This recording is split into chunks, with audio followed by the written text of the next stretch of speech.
Welcome to Animerica. I'm Phoenix the First. And my name's Foxcatcher. Welcome to the premier anime review show on the internets. Yeah. That's right. We've noticed recently that there's not exactly a highly competitive market for this type of thing, so we're just here to do it better, period. Yeah, we're not just going to sit and wallow in crappy animes all day, but that also doesn't mean that we're going to pretend that a genre as categorically disturbed and messed up as anime is all just happiness and peace. Love and peace! Love and peace! Yeah, whatever.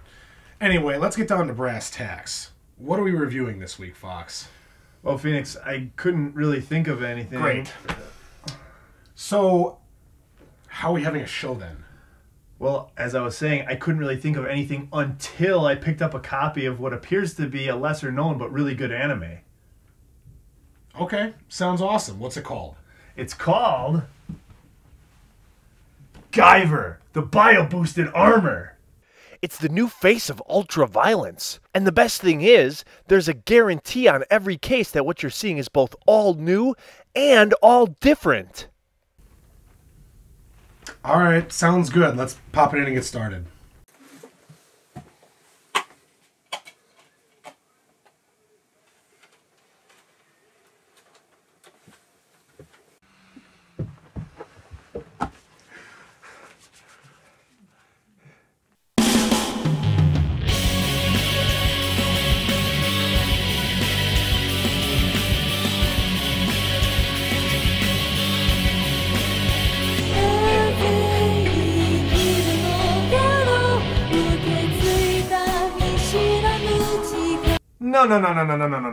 No. This isn't right. I know what it was. I must have put in the wrong disc. That's all. I'll just change it.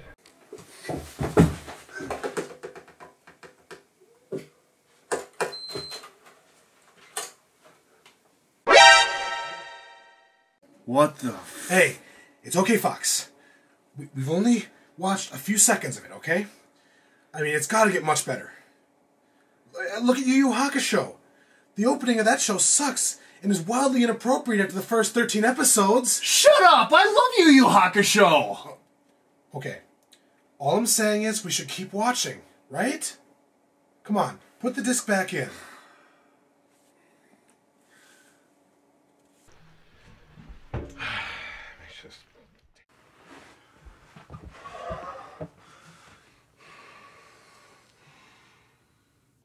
Okay, our episode begins with some hypnotic dream sequence foreshadowing apocalypse, or something.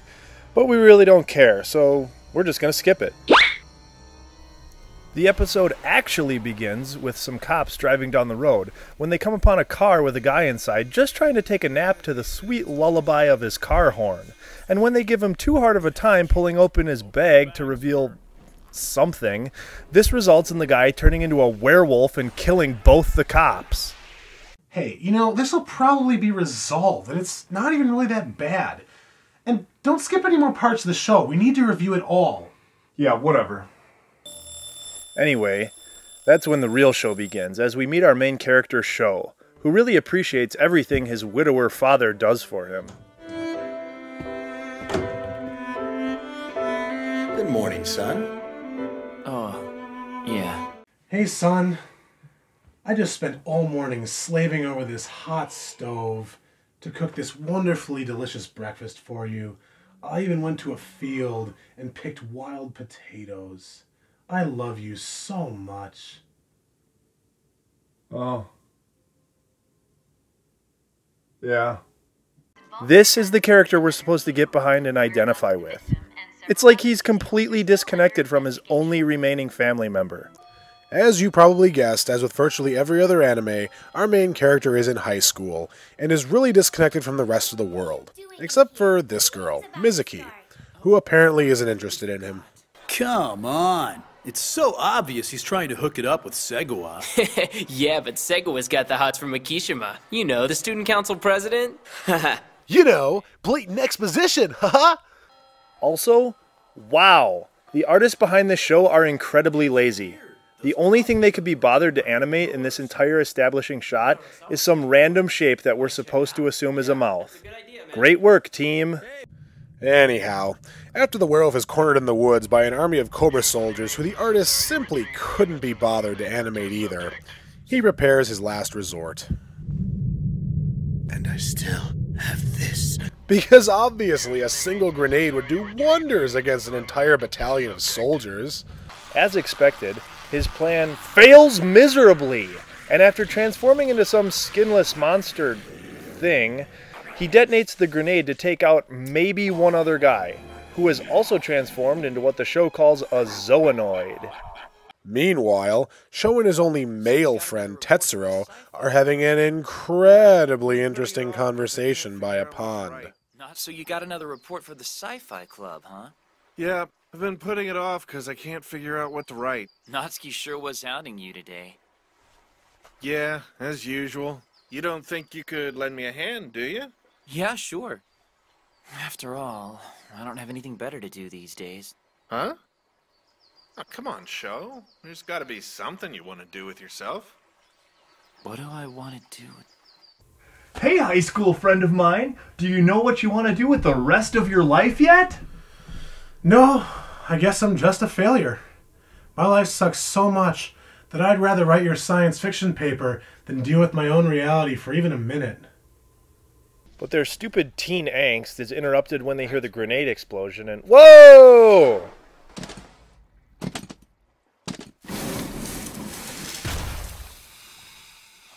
How is that even moderately possible? We see soon after this that the grenade couldn't so much as blow up either of the zoonoids completely, and yet it was powerful enough to launch one of those meat coaster things all the way to the shore of the pond. We even see them picking up one in the forest, and another one is found in the same forest later. Physics? What's that? After some childish stupidity, Tetsuro shows off his hot potato skills and establishes the norm where Sho pays for his constant idiotic blunders.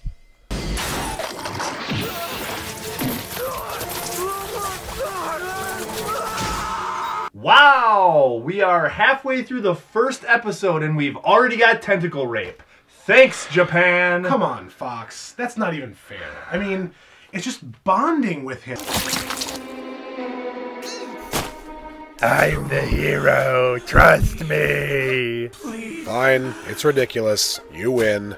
Again, our hero, who finds it difficult to stand on 2 feet. Anyway, Tetsuro is quickly surrounded by the battalion from the forest, who are about to kill him for standing there, apparently, when suddenly the Guyver appears hovering over the pond.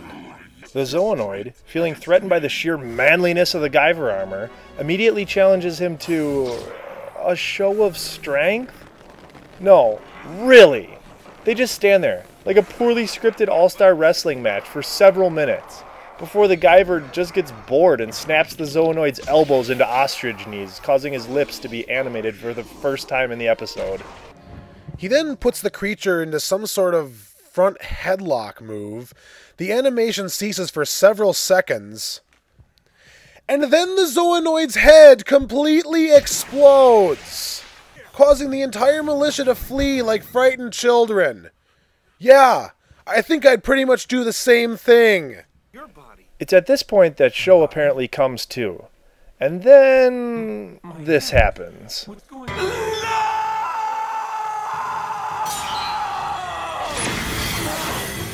Why does Sho freak out about the armor? Again? If he really wasn't mentally aware for the whole murder thing, then what is he so panicked about? And why does the Guyver suit sink back into the water? Does Sho have to come back to this pond every time he wants to use the suit? Symbolism? The two walk off, and the first episode ends with the student council president finding a Guyver unit in the forest. His identity might be a mystery, since there is actually another character that looks just like him that appears later on, but instead we can clearly see the shape of his face. Way to go, guys, you're really earning your money on this one. That was only 1 episode. Hey, there's no problem. We'll pick up the pace. It'll be over before you know it. Alright, let's do this. Okay.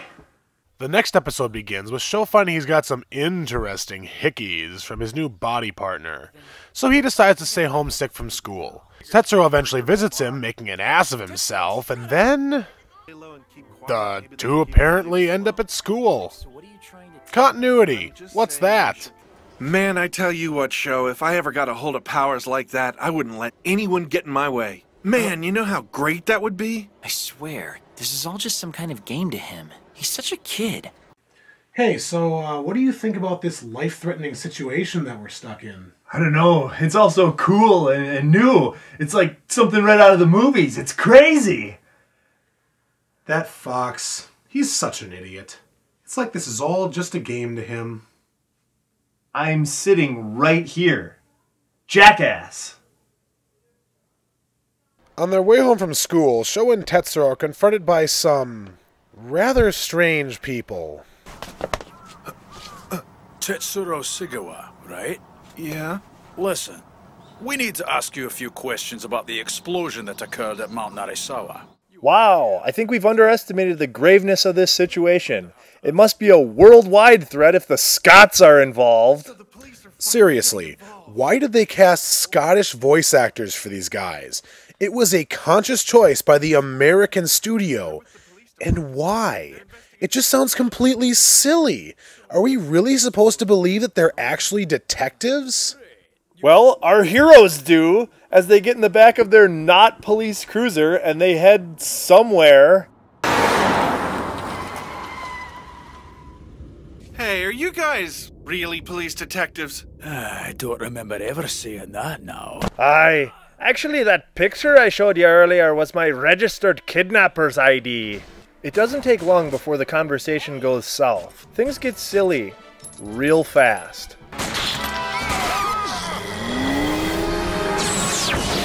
Well, apparently Guyvers can evaporate bullets, too.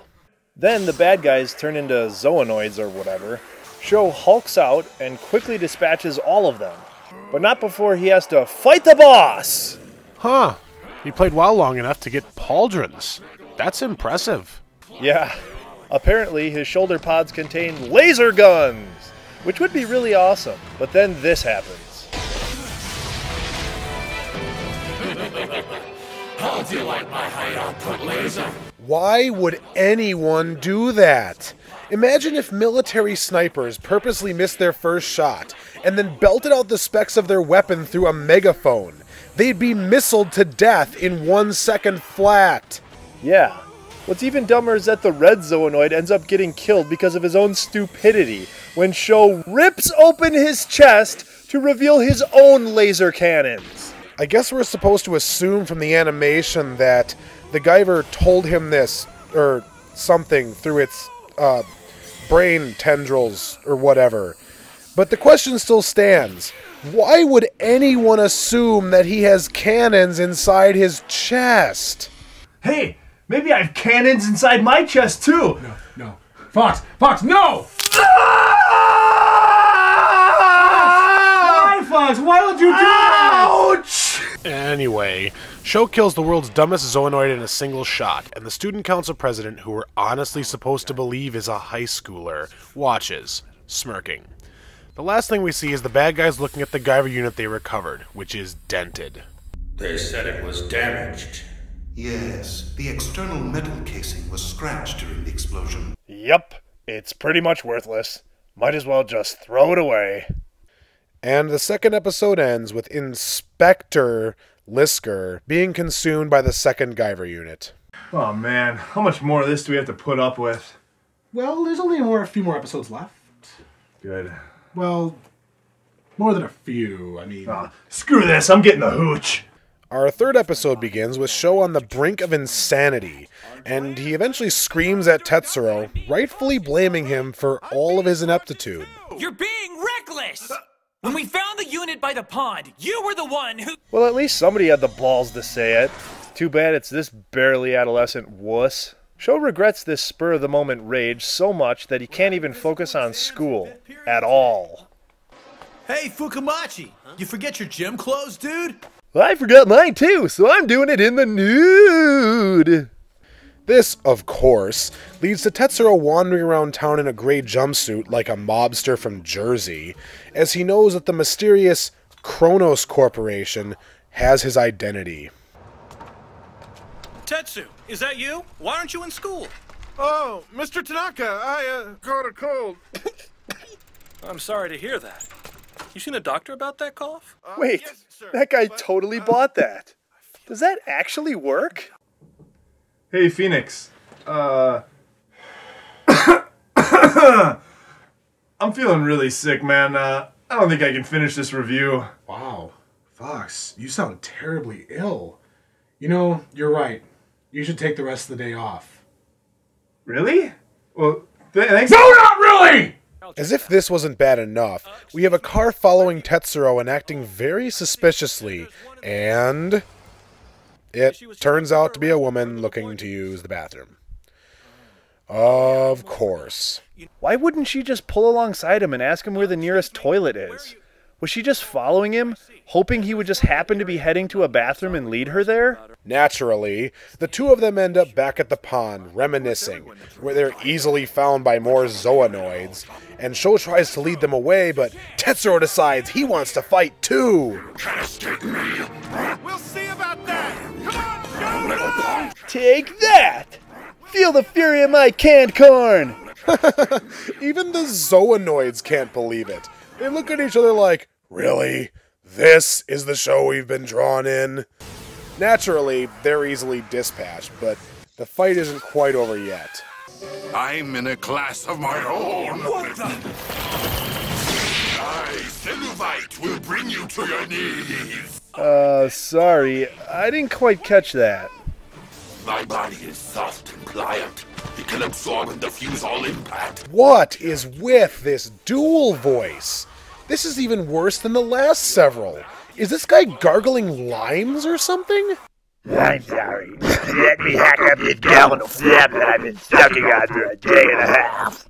Eventually, the octopus gets roasted, and the third episode comes to an end with Inspector Lisker transforming into the second Guyver and challenging Sho to a fight, or running away, whichever.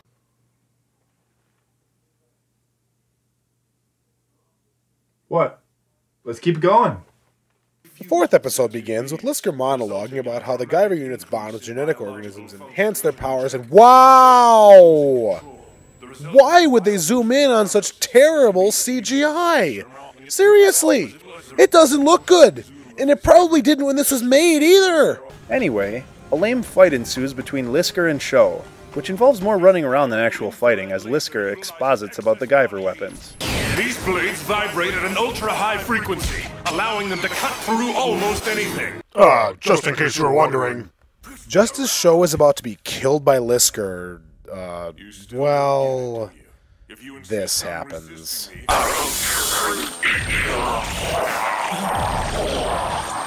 Come on! Let's go! This might be our only chance, Sho! We gotta get out of here! Well, that was bizarre. And convenient.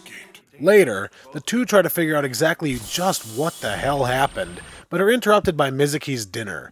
And just when you thought this show couldn't get any weirder... Huh? Hey, but why don't you want to eat together here with us? Back when we were kids, we used to take baths together and sleep together and everything. Back when we were kids, we used to take baths together and sleep together and everything. Back when we were kids, we used to... No, not again. We get the idea.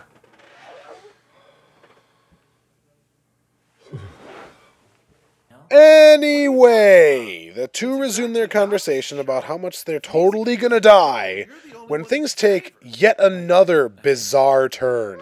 Huh? Mizuki!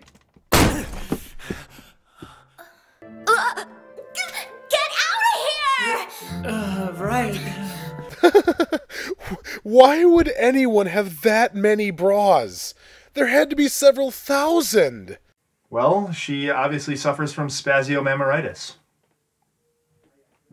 Really? Go on. Spontaneous lactation. All the time. Okay, well, thank you. She probably goes through 20 bras a day. Moving on!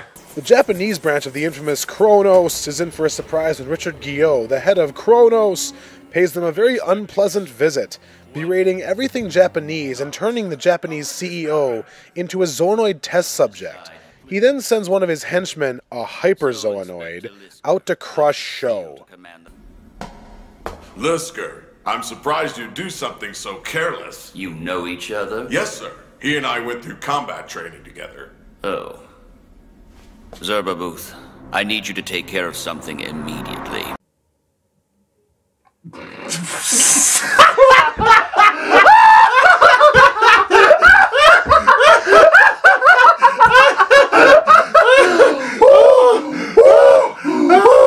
Zerbabuth? Who came up with that name? Did a monkey write that? Back at the school, Sho and Tetsuro are watching a nameless, vague sci-fi movie when Mikishima plays some bizarre music and... Did you see the news last night? Yeah, I sure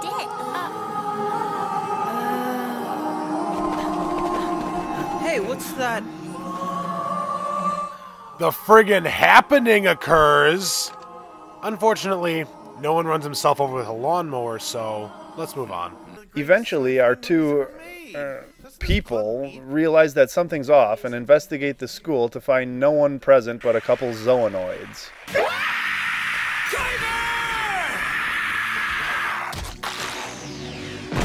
I don't know.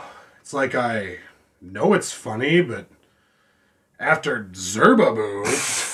Zerbabuth!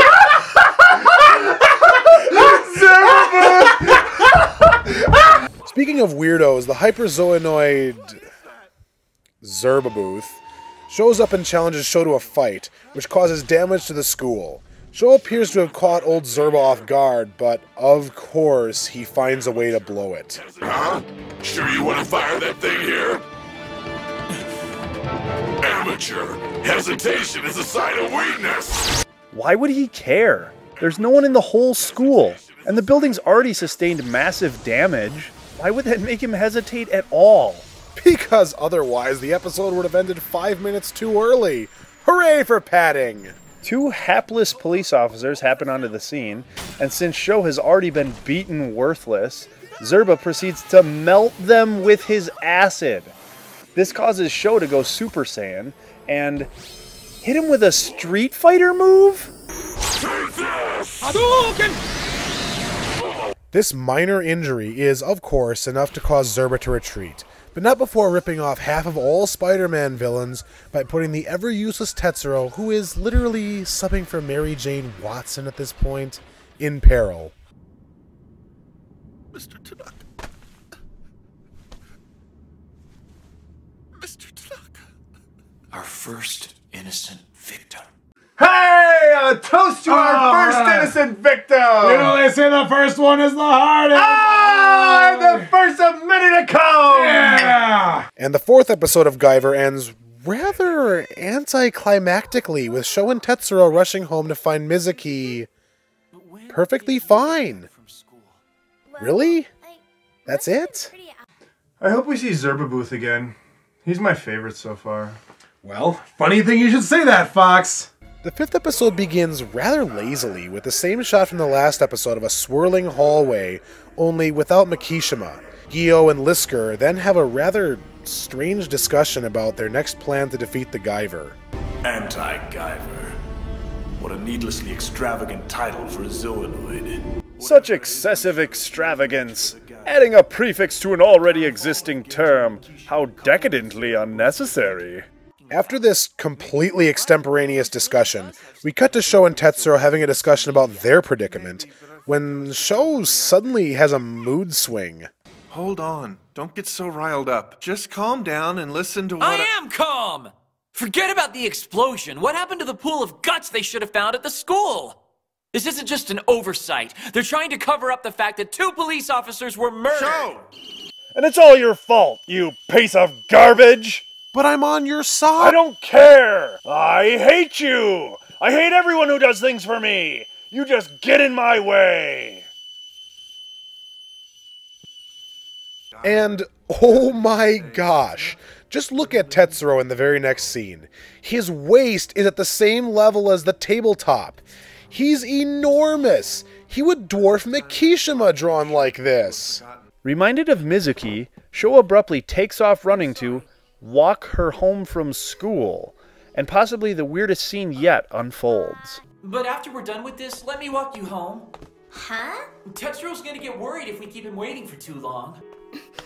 Listen, Sho, I'm sorry, but I don't think I can go home with you today.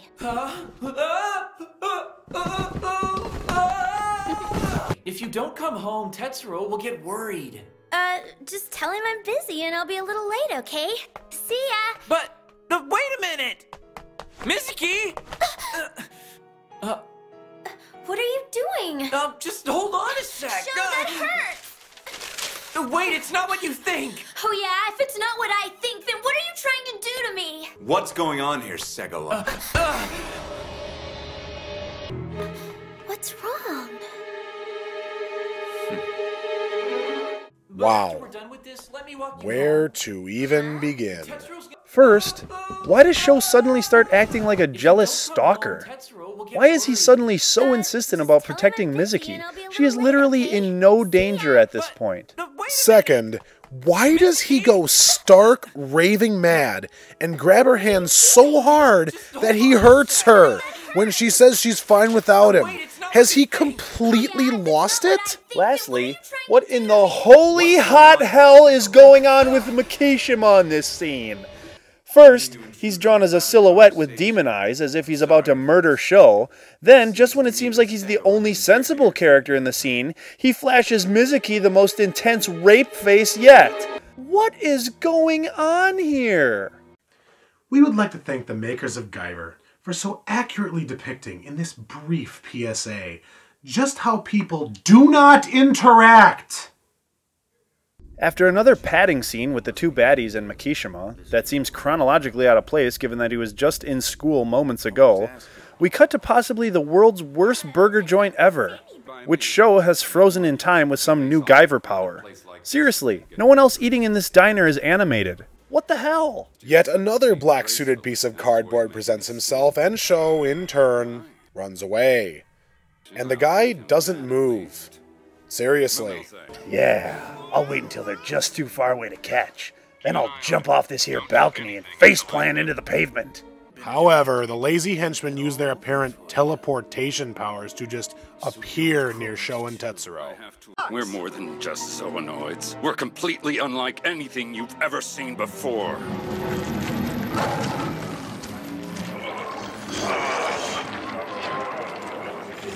I'm the hyperzoonoid, Nullscough. I am the hyperzoonoid, Mumozy.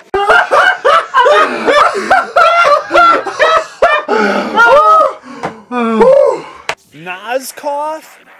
Mooberzy? These are the enemies we're supposed to take seriously?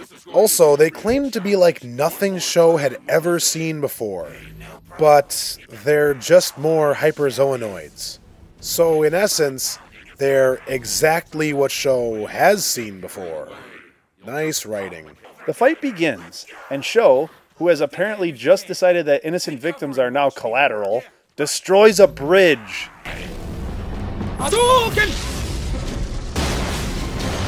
The hyperzoonoids respond by using their sonic powers to create a sound-free zone, where Sho apparently has no chance of winning. Yeah. I can't hear. It's like all the sound disappeared.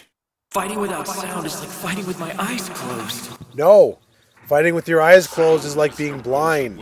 Fighting without sound is like being deaf. Way to go, Japan. Of course, Sho easily manages to use his Deus Ex Machina powers to cancel out their sonic field because he feels like it, and then wipe out one of them instantly with his Wario garlic breath. I'm gonna win! From a distance, Mizuki watches, actually completely uninvolved. You know, I think it's actually pretty classy that Mizuki hasn't been involved in anything major so far. Kudos to the writers for keeping her out of danger and unscarred the entire time.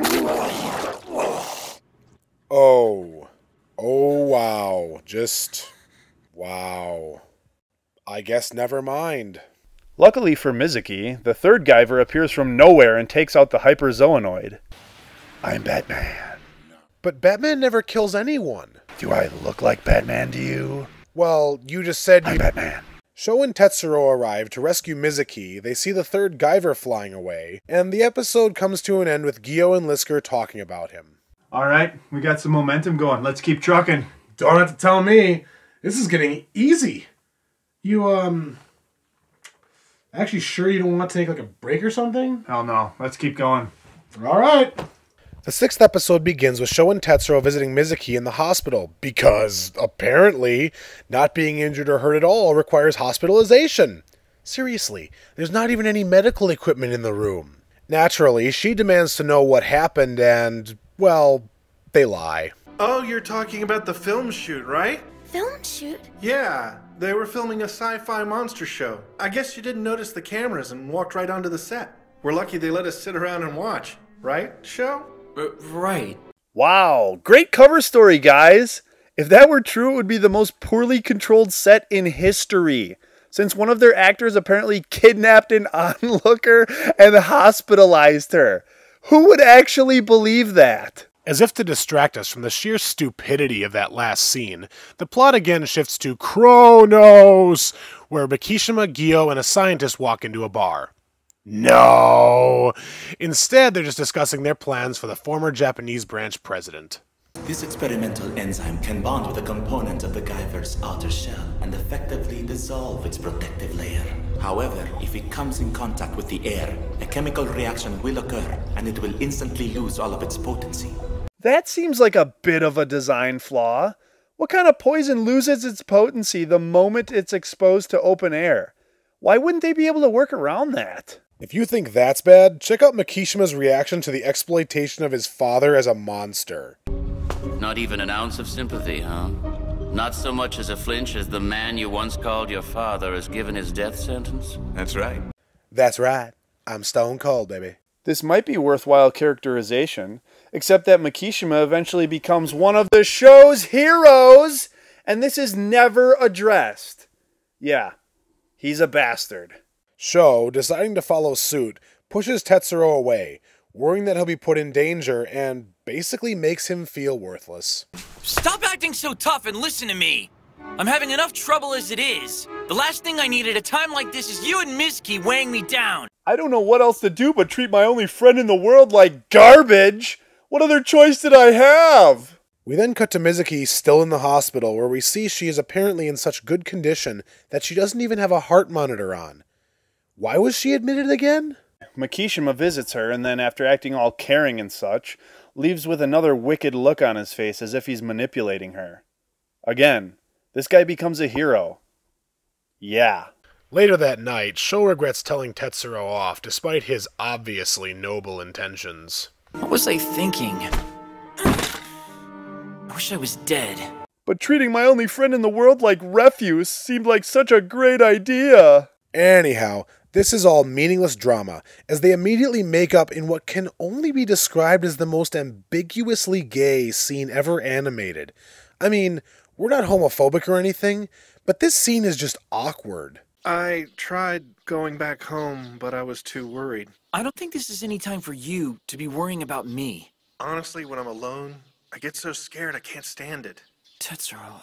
But it's a different story when I'm around you. No matter how bad things get, we can at least try to work them out together. Come on, Sho. 2 heads are better than 1, right? But now that I see your face, I feel like I can do it. Please just leave this to me for right now. I'm gonna fight them with all I've got. I won't lose. Sho responds in the most cliché fashion imaginable, declaring that it's his duty to protect his loved ones and friends, while Tetsuro soundly argues why he should be allowed to accompany him. Then I'm coming too. What happens if you get killed? You're going to win. You said it yourself. You shouldn't mind as long as I watch from the sidelines and stay out of your way, right? You're really messed up, you know that? Hey, we should take those carcasses of those dead monsters we just killed and cook them up and eat them. You're really messed up, you know that? Yeah, whatever. Because things were getting rather uncomfortable, they decide to go back to the forest where they've both almost died numerous times, and surprise, they are attacked again, this time by the anti-Guyver Zoanoid.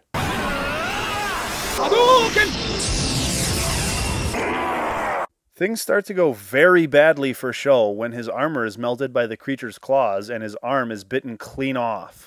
You bastard!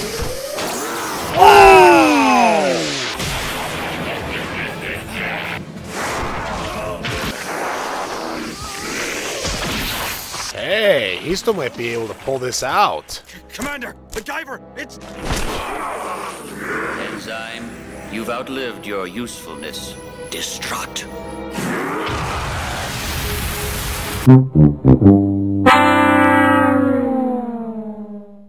And just as the shock of the death of our main character is kicking in, the episode ends. Now all the pieces are in place. In what way was that part of the plan? I mean, how could Makishima have planned that far ahead? It's ludicrous. I don't know. Don't get caught up in the details, though. That's already 6 episodes we're done with. Yeah, don't remind me. The 7th episode begins with Tetsuro being held hostage by Gyo and some Kronos thugs. After telling him he'll be made into a zoonoid, Gyo decides the most intelligent thing to do is to exposit his entire dastardly scheme, one you can't truly appreciate until you hear it for yourself. At headquarters, they're using the data we've acquired here to develop newer, more powerful zoonoids as we speak. But that's only the beginning.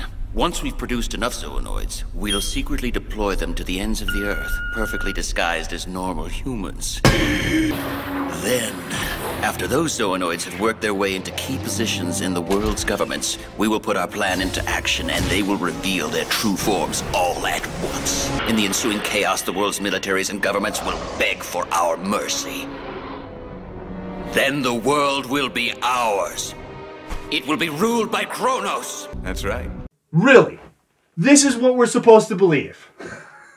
Nope, not happening. You know what? I leave this one to you, Phoenix. Okay.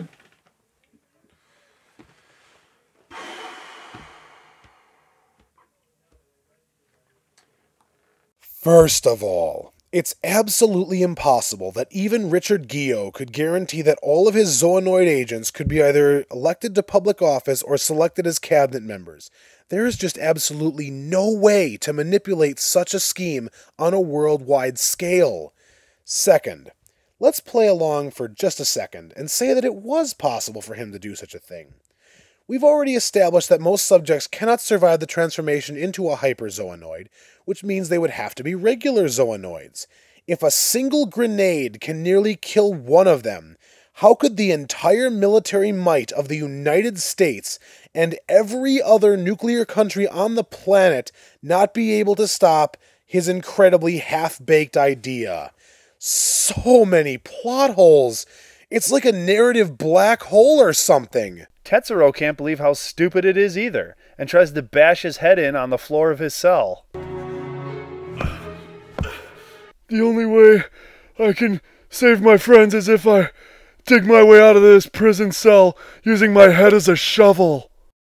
Makishima initiates the hacks on a keyboard made up entirely of identical blank keys that he knows how to use because, and this causes the main computers to start printing readouts in Greek for some reason. The scientists are distracted when the Guyver metal starts activating, and the third Guyver arrives and kills them both. I'm Batman. After this moment of activity from the control metal, the next thing we see of it is the Guyver, completely regenerated in a room, and a door closes in front of him. And this is never explained. I'm not even kidding. Come on, we can take him. Come on, we can take him. Okay. Then can I have your dope when you die? It must be pretty good stuff. The Guyver, who is apparently acting on its own now, encounters Zerbabuth again and makes short work of him.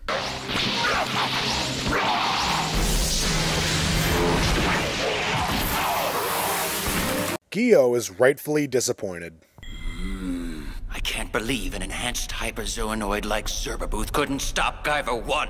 I can believe it. Me too. Lisker, good old Zerbabuth's former rival, shows up and kills him, showing no mercy, and our episode ends with the Guyver breaking open the wall of Tetsuro's cell and Sho regaining control of the suit. I want to take a minute here to talk about Makishima. Now, it's transparently obvious at this point that Makishima is the third Guyver. as the third Guyver, he does good, at least most of the time. But as Mikishima, he's a merciless, maniacal manipulator. Well, I just think that they want the audience to believe that there's absolutely no way that he can be the third Guyver. I mean, why else draw him with evil expressions and demonic silhouettes? You'd think that. But then, why did they make it transparently obvious that it's him who found the third Guyver unit by illustrating his face in the first episode? I mean, if they didn't do that, then there would be confusion whether or not it's Mikishima or a guy who's about to show up very soon. Well, first, let's just watch the 8th episode. The 8th episode begins right where the last one left off. Sho deactivates the Guyver unit, leaving him naked. And Tetsuro is very, very happy to see him. I'm so glad you're alive. Oh, I'm so glad. I don't care how. I'm just thankful. Tetsuro, I'm naked. Let me go. Yeah, still naked. Let me go. Tetsuro? Tetsuro! Next, we cut to some soldiers racing to save Zerbabuth, when they encounter Lisker in Guyver form, standing over the remaining scraps of Zerbabuth's corpse. We are under orders from Commander Gyo to bring the injured Zerbabuth to the optimization room. You're too late. You mean his wounds were fatal? Yeah, the DARPA chief died of a heart attack. I don't know what happened. Metal Gear. Whatever. Meryl's hot. For some inexplicable reason, the soldiers actually believe Lisker, and we cut back to Sho, who apparently was mentally out of it the whole time he was killing everyone. You don't remember it all? Oh, no. What about that? Did I do that? Can I do that? Next, we see Gyo, otherwise known as Captain Eyebrows, who is very unhappy about their current predicament, throwing a very angry, yet completely uninterested tantrum. The Japanese branch is a disgrace. Even if it is the Guyvers we're dealing with, I should think that with all our resources we could avoid such an absolute disaster. I always tried to tell Father something like this might happen. Our defenses are rather lacking. They're intolerably lacking. Inconceivably intolerable. Harumph! While Gyo is busy pitching his fit, Sho and Tetsuro make their way to the stairs, where Tetsuro demonstrates the depth of his stupidity when he can't remember which way he was brought in. I remember being dragged onto an elevator, but I don't remember if it went up or down. You've got to be kidding! Even Sho can't believe it, so they start heading up the stairs. Eventually, Tetsuro trips, causing them to break into a spur-of-the-moment conversation about Sho's existential reality. Naturally. Please, tell me the truth. I died back there, didn't I? Hey, what if you're a clone? A clone? Yeah, sure. I bet some of your cells were left over on the control metal, and the Guyver used its power to reconstruct you from that. That makes sense, right?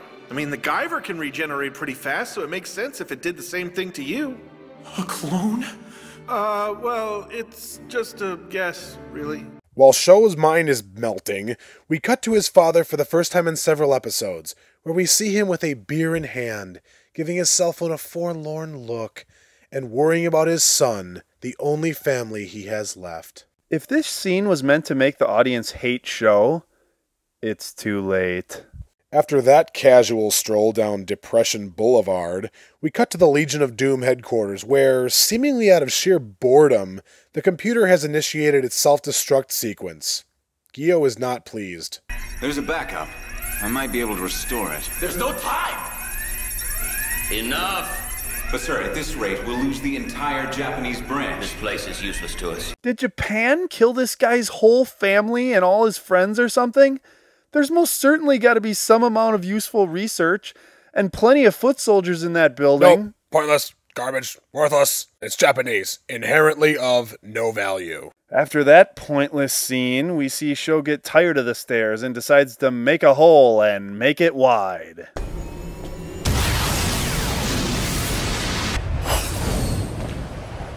Nope, I'm sorry, but no. In the shot that they just showed, there was a massive dark abyss between them and the ceiling.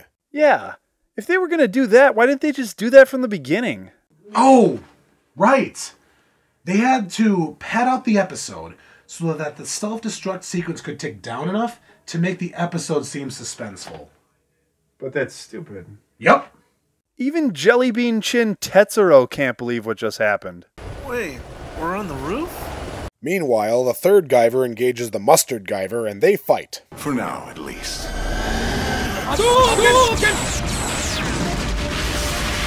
Back on the roof, the countdown is coming to an end, but no one is moving for some reason. 2, 1. Self-destruct sequence has been locked. Detonation will occur in 5 minutes. What? A countdown to a countdown? Why not just say 5 minutes remaining? No one seems to notice or even care. Then Tetsuro demands that Gyo tell them about the creators. Billions of years ago, a highly intelligent race of beings descended to Earth from the far reaches of space. Their appearance, culture, and home planet are all a mystery to us.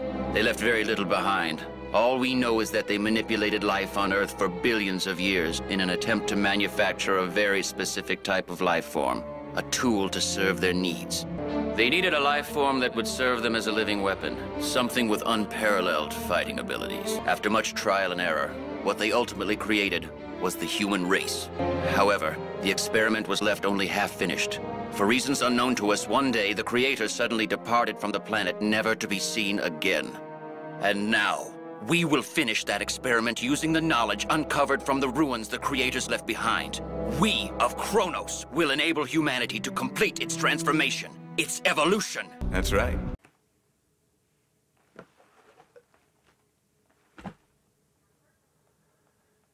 Did he just say something more ridiculous than his plan to take over the world?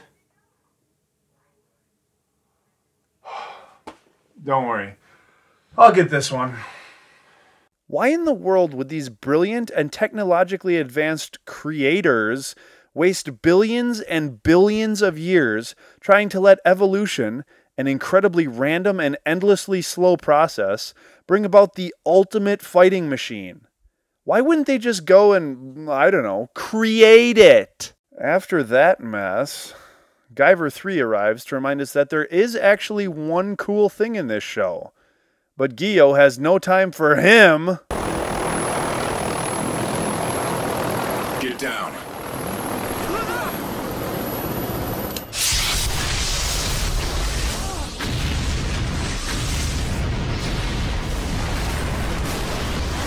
I'm Batman. $50 says Gyo isn't dead. Anyway, Guyver 3 seems to have stopped caring and heads out. The gravity control device. If you concentrate, you should be able to levitate. Hey, that would have been good to know about. Jackass! Wait, Sho, if you didn't know about that, then how did we get up here? I can't tell you that, Tetsuro. Why not? Because shut up. Just when the episode should be ending, the Mustard Guyver returns to get his revenge on Guyver 3, but since he's gone and doesn't care, he settles for Sho. It's another one-sided fight until Lisker has another tumor seizure and Tetsuro realizes it's because of his control metal. That's it! Sho, get up! Come on, Sho, now's your chance! It's his control metal! Hit him in the head!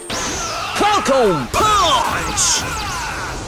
Sho punches the control metal, basically turning Lisker into ground liver paste, and he's pretty shocked that he actually won. 10 seconds to detonation.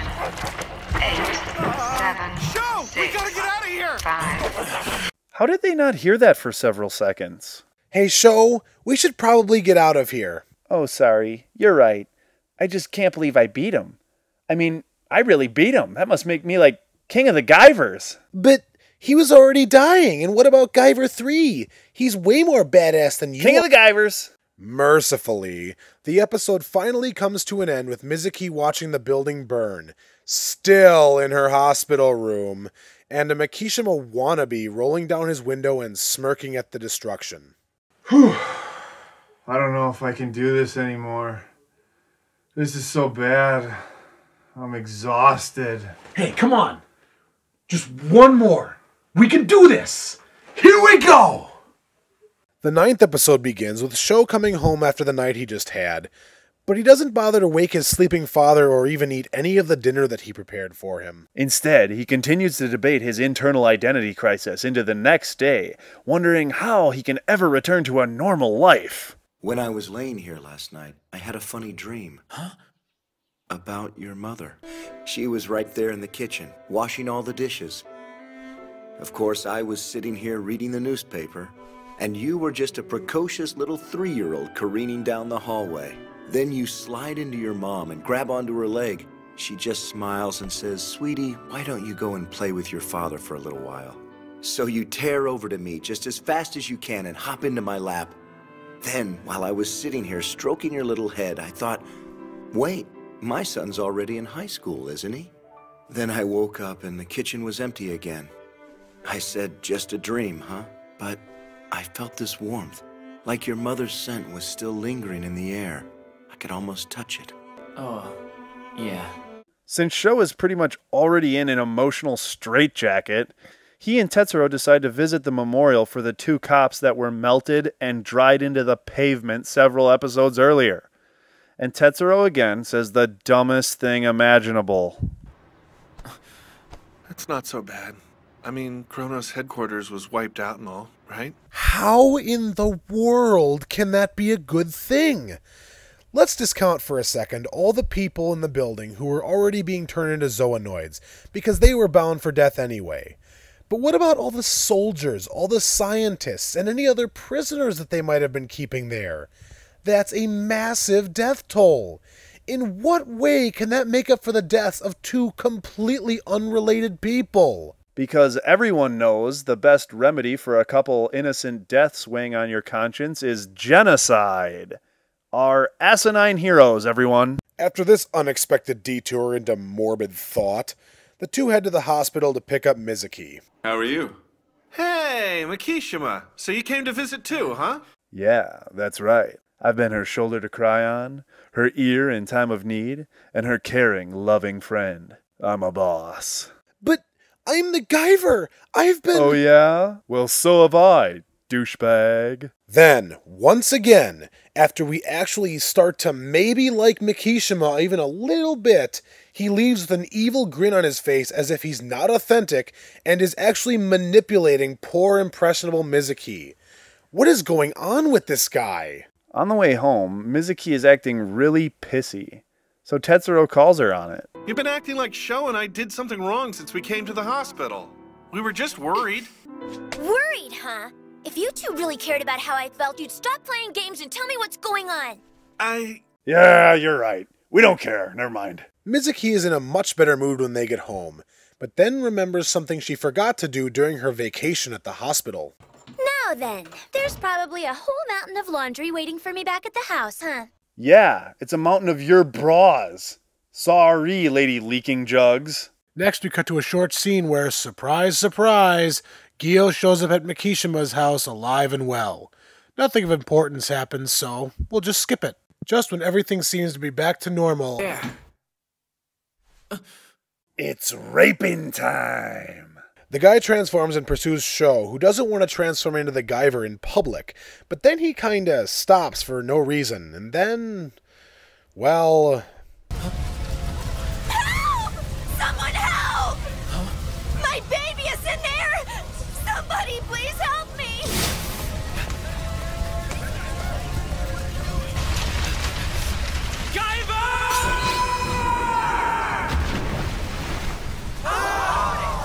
Really? We're doing this now? Saving babies from burning buildings? You know, this reminds me of something. Spider-Man, Spider-Man, does whatever a spider can. Spins a web any size, catches thieves just like flies. Look out, here comes the Spider-Man.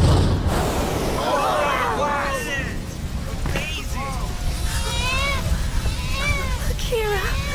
After that pointless interlude that does not endear us to Sho, he comes out of the house as the Guyver and the fight continues.